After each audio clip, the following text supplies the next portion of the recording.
شروع اللہ کے نام سے جو بڑا مہربان نہایت رحم والا ہے۔ الف لام میم۔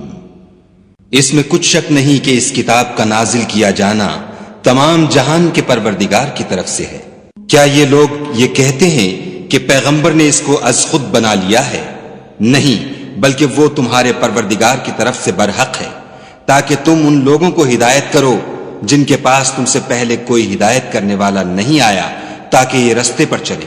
خدا ہی تو ہے جس نے آسمانوں اور زمین کو اور جو چیزیں ان دونوں میں ہیں سب کو 6 دن میں پیدا کیا، پھر عرش پر قائم ہوا۔ اس کے سوا تمہارا نہ کوئی دوست ہے اور نہ سفارش کرنے والا۔ کیا تم نصیحت نہیں پکڑتے؟ وہی آسمان سے زمین تک کے ہر کام کا انتظام کرتا ہے، پھر وہ ایک روز جس کی مقدار تمہارے شمار کے مطابق 1000 برس ہوگی، اس کی طرف صعود اور رجوع کرے گا۔ یہی تو پوشیدہ اور ظاہر کا جاننے والا اور غالب اور رحم والا خدا ہے، جس نے ہر چیز کو بہت اچھی طرح بنایا، یعنی اس کو پیدا کیا اور انسان کی پیدائش کو مٹی سے شروع کیا، پھر اس کی نسل خلاصے سے یعنی حقیر پانی سے پیدا کی، پھر اس کو درست کیا، پھر اس میں اپنی طرف سے روح پھونکی اور تمہارے کان اور آنکھیں اور دل بنائے، مگر تم بہت کم شکر کرتے ہو۔ اور کہنے لگے کہ جب ہم زمین میں ملیا میٹ ہو جائیں گے تو کیا از سر نو پیدا ہوں گے؟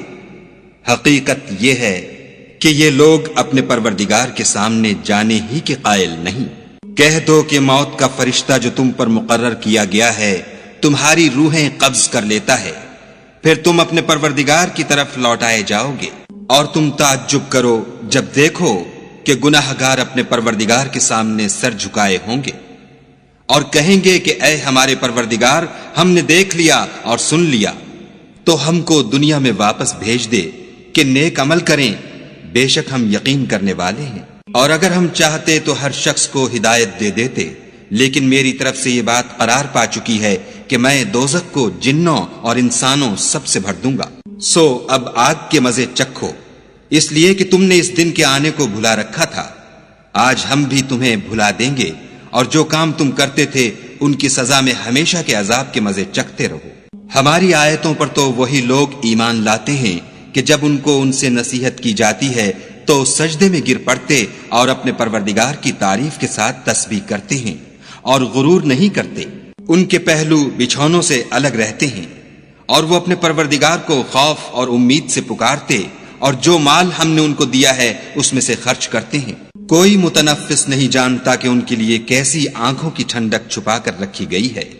یہ ان اعمال کا صلہ ہے جو وہ کرتے تھے۔ بھلا جو مومن ہو وہ اس شخص کی طرح ہو سکتا ہے جو نافرمان ہو؟ دونوں برابر نہیں ہو سکتے۔ جو لوگ ایمان لائے اور نیک عمل کرتے رہے ان کے رہنے کے لیے باغ ہیں، یہ مہمانی ان کاموں کی جزا ہے جو وہ کرتے تھے۔ اور جنہوں نے نافرمانی کی ان کے رہنے کے لیے دوزخ ہے، جب چاہیں گے کہ اس میں سے نکل جائیں تو اس میں لوٹا دیے جائیں گے، اور ان سے کہا جائے گا کہ جس دوزخ کے عذاب کو تم جھوٹ سمجھتے تھے اس کے مزے چکھو، اور ہم ان کو قیامت کے بڑے عذاب کے سوا عذاب دنیا کا بھی مزہ چکھائیں گے، شاید ہماری طرف لوٹ آئیں۔ اور اس شخص سے بڑھ کر ظالم کون جس کو اس کے پروردگار کی آیتوں سے نصیحت کی جائے تو وہ ان سے منہ پھیر لے۔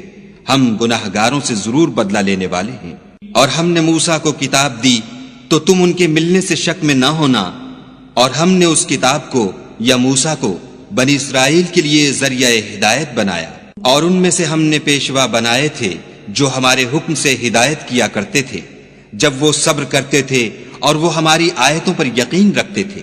بلا شبہ تمہارا پروردگار ان میں جن باتوں میں وہ اختلاف کرتے تھے قیامت کے روز فیصلہ کر دے گا۔ کیا ان کو اس امر سے ہدایت نہ ہوئی کہ ہم نے ان سے پہلے بہت سی امتوں کو جن کے مقامات سکونت میں یہ چلتے پھرتے ہیں ہلاک کر دیا؟ بے شک اس میں نشانیاں ہیں، تو یہ سنتے کیوں نہیں؟ کیا انہوں نے نہیں دیکھا کہ ہم بنجر زمین کی طرف پانی رواں کرتے ہیں، پھر اس سے کھیتی پیدا کرتے ہیں جس میں سے ان کے چوپائے بھی کھاتے ہیں اور وہ بھی کھاتے ہیں، تو یہ دیکھتے کیوں نہیں؟ اور کہتے ہیں اگر تم سچے ہو تو یہ فیصلہ کب ہوگا؟